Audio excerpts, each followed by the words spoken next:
à tous, j'espère que vous allez bien depuis tout ce temps. Je n'ai pas été présente ces derniers mois, mais j'espère trouver le temps nécessaire pour revenir ici plus régulièrement. Début octobre, je suis partie rejoindre Cynthia sur Paris, une amie de reconstitution historique. Il y avait une exposition que j'avais très envie de voir. On a donc organisé un week-end entièrement dédié à la Belle Époque.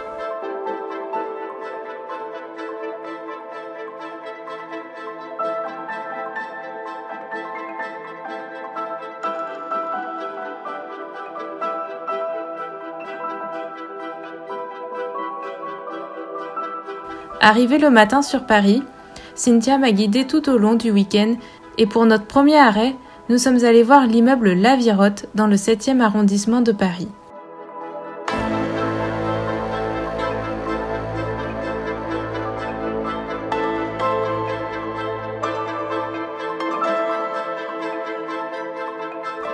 Magnifique façade Art Nouveau, l'immeuble est construit par l'architecte Jules Lavirotte en 1900 pour le compte du céramiste Alexandre Bigot.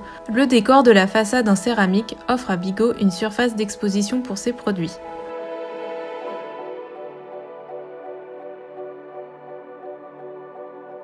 Puis nous avons pris le chemin pour aller déjeuner dans un bouillon.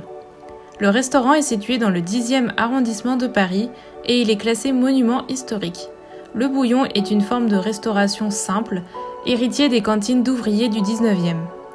Un bouillon s'est ouvert en continu de 11h45 à minuit. Et normalement, on ne réserve pas pour manger dans un bouillon, mais pour celui-ci, je vous le conseille fortement.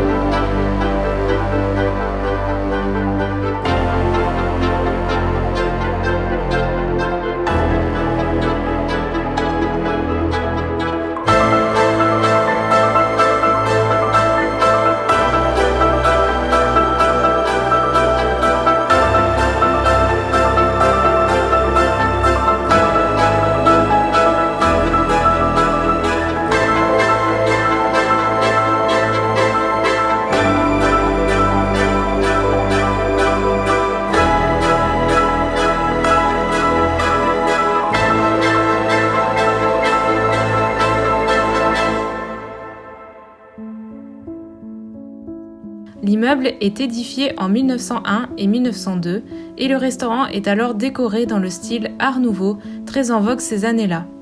Le maître verrier Louis Trézel, s'inspirant de l'iconographie d'Alphonse Muchat, y a réalisé 4 magnifiques femmes fleurs. Ces nymphes symbolisant les 4 saisons sont individuellement représentées dans 4 panneaux de verre se faisant face. D'ailleurs, pour la petite anecdote, la table 24 était celle où Édith Piaf avait ses habitudes.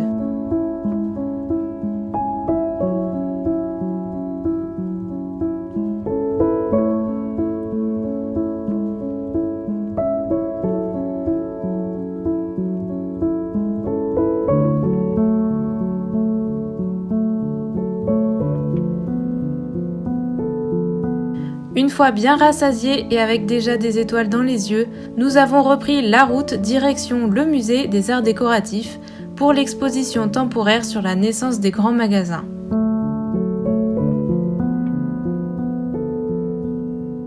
Les grands magasins reflètent l'évolution de la société.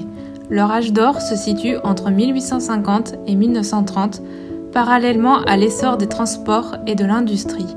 À cette époque, ils révolutionnent les modes de consommation tout en inventant une organisation sociale nouvelle, souvent comparée à une ruche, avec une multitude d'employés sous la supervision d'un fondateur charismatique. Initié par des entrepreneurs audacieux, ce nouveau concept commercial engendre la création d'espaces dédiés à la femme, bouleversant le panorama de la vente et préfigurant l'avènement de la société de consommation. L'émergence de la mode et sa démocratisation, l'invention des soldes, l'enfant en tant que nouvel objet marketing, mais aussi le développement de la vente par correspondance, constituent autant de thèmes développés au fil du parcours que propose le musée.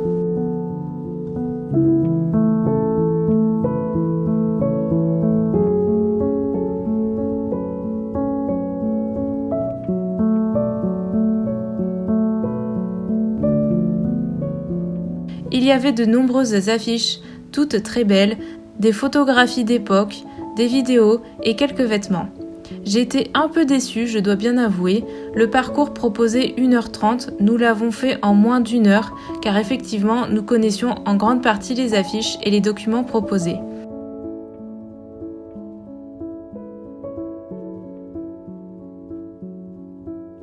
J'ai cependant adoré la partie vêtements et admiré les magnifiques toilettes d'époque.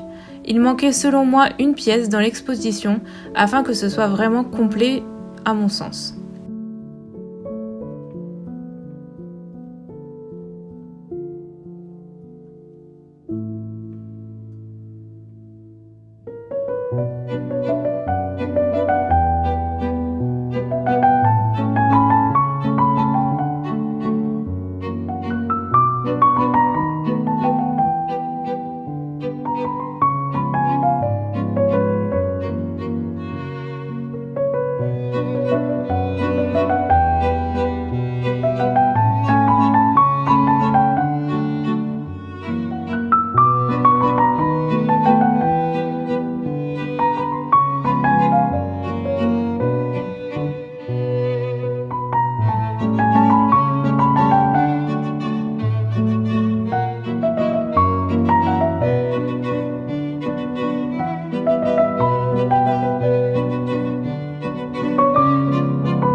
Puis nous avons pris le chemin, direction la plus ancienne mercerie de Paris, Ultramode, qui a depuis quelque temps perdu une de ses emblématiques boutiques.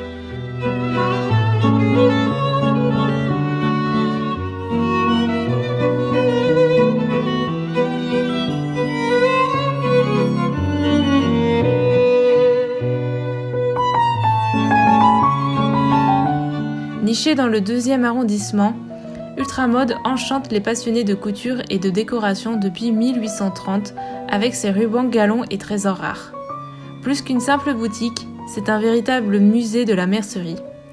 Avec l'accord de la gérante, j'ai pu vous filmer quelques plans vidéo de l'intérieur aux allures de boutique de baguettes magiques d'Ollivander dans Harry Potter.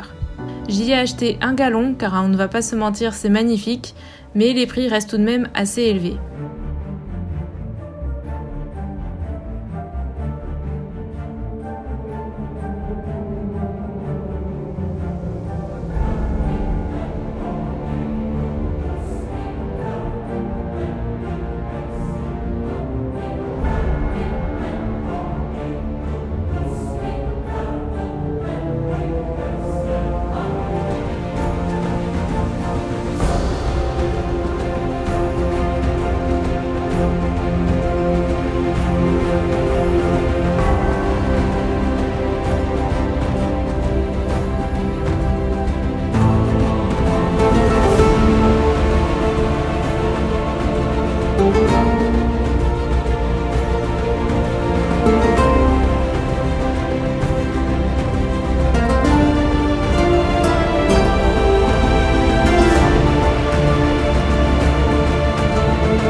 Il se faisait déjà tard, donc nous avons rejoint notre hôtel parisien où nous nous sommes préparés pour notre soirée.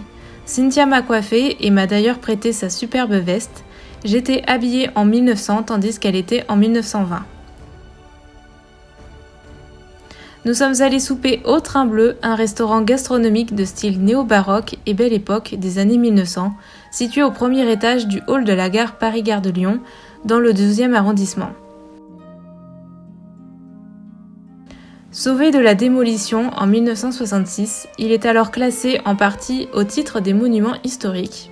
En 1963, il est rebaptisé le Train Bleu en hommage au mythique Train Bleu Express Paris, Marseille, Nice, Monaco, Vintimille qui suit la route du bord de mer de la Côte d'Azur le long de la mer Méditerranée. C'était la première fois que je mangeais dans un restaurant gastronomique et je peux vous dire que c'est une expérience absolument incroyable. Le menu proposait d'ailleurs un plat végétarien, à mon plus grand plaisir, et le cadre absolument magnifique a rempli mes yeux de plein de paillettes.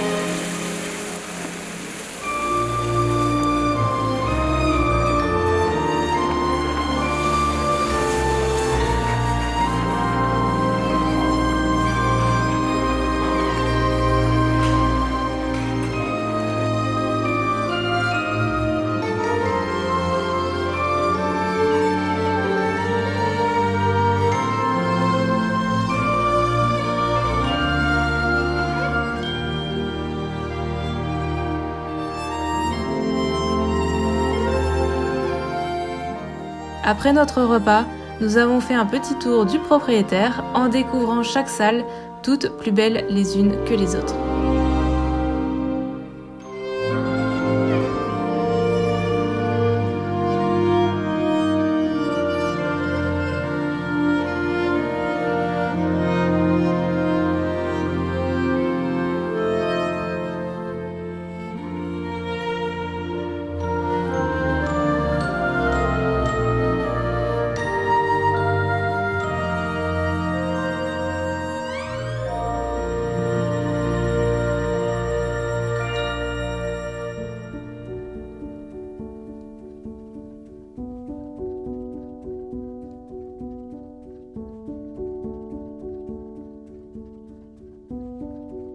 Après une bonne nuit de sommeil, direction le matin au Puce de Saint-Ouen, nous avons pris la ligne de bus qui permet d'être déposé directement dans les puces, ce qui évite de devoir marcher. On a d'abord fouillé dans la zone couverte, alors je n'ai pas tous les noms parce que les puces de Saint-Ouen c'est immense et cela regroupe en fait plein de petits marchés différents qui ouvrent comme des boutiques en fonction de certains horaires.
Au marché Paul Bert, nous avons fait la rencontre de la boutique de Chantal, dame très gentille avec qui nous avons discuté pendant pas mal de temps.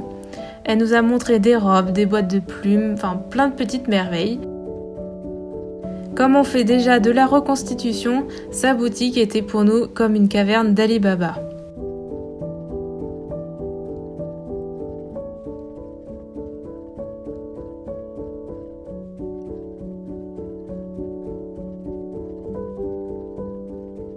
Elle a notamment une magnifique robe 1860 à crinoline, une robe lingerie de la belle époque. Et malgré que tout reste assez hors budget, j'ai pris avec son accord pas mal de photos de certaines robes que j'aimerais pourquoi pas refaire un jour.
Ensuite, nous avons fait une petite pause repas dans un restaurant hyper bruyant dans lequel nous ne sommes pas restés très longtemps car nous étions juste la table à côté des cuisines et c'était tellement le rush pour eux qu'on n'a pas voulu s'attabler trop longtemps.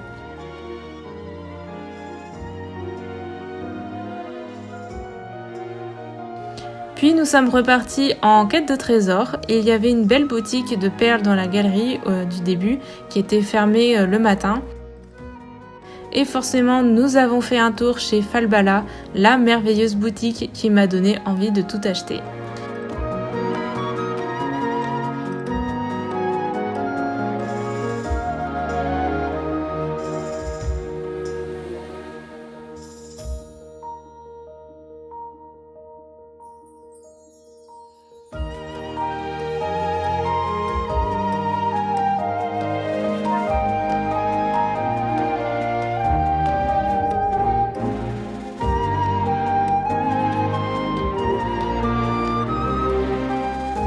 Et c'est avec cette boutique que je vous dis au revoir car ensuite j'ai simplement couru pour prendre le train et rentrer en Bretagne. Des souvenirs plein la tête. J'espère que ce petit vlog parisien spécial Belle Époque vous aura plu. Je vous dis à très vite pour de nouvelles aventures. D'ici là, portez-vous bien.